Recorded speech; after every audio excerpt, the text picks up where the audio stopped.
আমাদের হচ্ছে নমিনাল প্রধানমন্ত্রী আমাদের তারেক রহমান, ফাংশনাল প্রধানমন্ত্রী সালাউদ্দিন আহমেদ, ওনাদের সবাইকে, না এটা তো আমি বলি না, মানুষ বলে আর কি, তো আমি শুনেছি আর কি মানুষ বলতে, এরকমই তো বলে মনে হয় না, আমি আসার সময় শুনলাম মানুষ বলছে আর কি। আমরা বলতে চাই না এইভাবে, আসলে এটা বলা উচিত না। মানুষ বলে যে নমিনাল প্রধানমন্ত্রী তারেক রহমান আর ফাংশনাল প্রধানমন্ত্রী হচ্ছে সালাউদ্দিন আহমেদ, এগুলা আসলে শুনতে বাজে শোনা, এগুলো আমরা বলা উচিত না আমাদের জায়গা থেকে, এগুলা আপনারা বলবেন না, যারা বলেছেন ওই সময় তারা বলবেন না এসব না, আসলে এগুলো তো বলা উচিত না। একটা নির্বাচিত প্রধানমন্ত্রী, উনাকে বলছেন নমিনাল আর আরেকজনকে বলছেন ফাংশনাল, তো এটা আমাদের জন্য, একই পার্লামেন্টে বসি তো, এটা আমাদের জন্য একটু খুব খারাপ লাগে। তো যাই হোক, আমরা চাই রাষ্ট্র নেশন কিছু আমাদের থেকে পাক, আর প্রতারিত না হোক। আবার প্রতারিত হইলে আবার একটা আমরা মানে একটা খুব বাজে একটা পরিস্থিতির শিকার হবো, এটা আমরা চাই না। মানুষ আশাহত হবে। প্রাইম মিনিস্টারের যেই হচ্ছে জেস্টার, তার যেই ধরনের সোশ্যাল মিডিয়া স্ট্যান্ড, তার যে পিয়ার স্ট্যান্ড, এটা এক ধরনের মেসেজ আমাদেরকে দিচ্ছে। আবার সংসদে তার উপস্থিতি এক ধরনের মেসেজ দিচ্ছে, তার অ্যাক্টিভিটি এক ধরনের মেসেজ দিচ্ছে, তার মিনিস্টারদের অ্যাক্টিভিটি এক ধরনের মেসেজ দিচ্ছে। এই যে ধরেন বিভিন্ন ধরনের মেসেজগুলা, আসলে এটাকে একসাথে যদি আমরা করি তাইলে না, মানে খুব সুখকর কোনো ধরনের মেসেজ আমরা পাই না। তাহলে সেটা সিদ্ধান্তটা কে নেয়?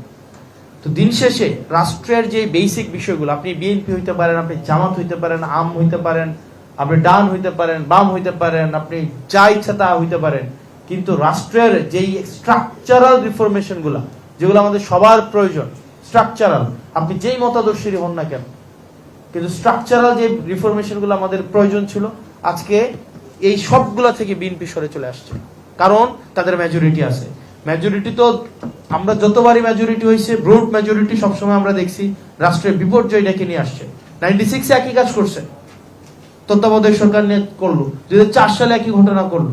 এখন আওয়ামী লীগ তো মেজরিটির আমরা হচ্ছে দেখলামই, আর এখন আবার আমাদের নতুন করে শুরু হয়েছে। তো সেই জায়গা থেকে আমরা আসলে কি কারণে এই 2024 হয়েছিল, এটা হাসিনা তো ব্যক্তি না, এটা একটা আইডিয়া, এটা একটা সিস্টেম, এটার মধ্যে দিয়ে যে কেউ হাসিনা হইতে পারে। এটা এই সিস্টেমটা যদি বলবৎ রেখে আমরা হচ্ছে হাসিনা উৎপাদন পদ্ধতি, এই সিস্টেমটা যদি আমরা ইনট্যাক্ট রাখি, এখানে আমি হাসিনা হইতে পারি, আপনি হাসিনা হইতে পারেন, এখানে যে সার্ভ করতেছে সেও হাসিনা হইতে পারে। এটা একটা ক্যারেক্টার, অনেকগুলো ক্যারেক্টার মিলাই হচ্ছে হাসিনা। এটা তো কোনো হাসিনা, এটা সিঙ্গেল এন্টাইটি না, এটা অনেকগুলো আইডিয়ার একটা সমষ্টি হচ্ছে হাসিনা।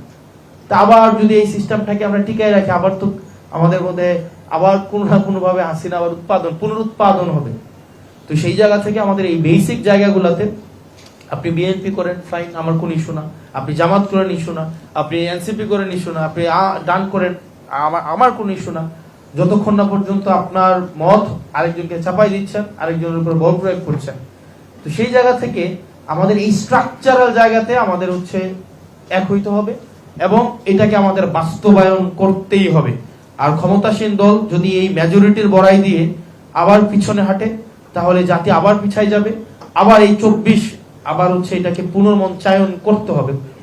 এটা কোনো না কোনো জায়গায় এটার আবার প্রস্তুতি চলছে, আবার হবে কোনো না কোনো সময়। এটা হয়তো ওই 2017 বছর হচ্ছে আওয়ামী লীগ ছিল, এটা হয়তো 34 বছর হবে, না হয় 68 বছর পর হবে, বাট এটা হবে।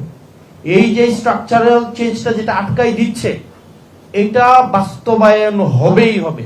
এটা ভাবার কোনো উপায় নাই যে মেজরিটি দিয়ে এটাকে আমরা আটকাই দিব, এটার কোনো উপায়ই নাই।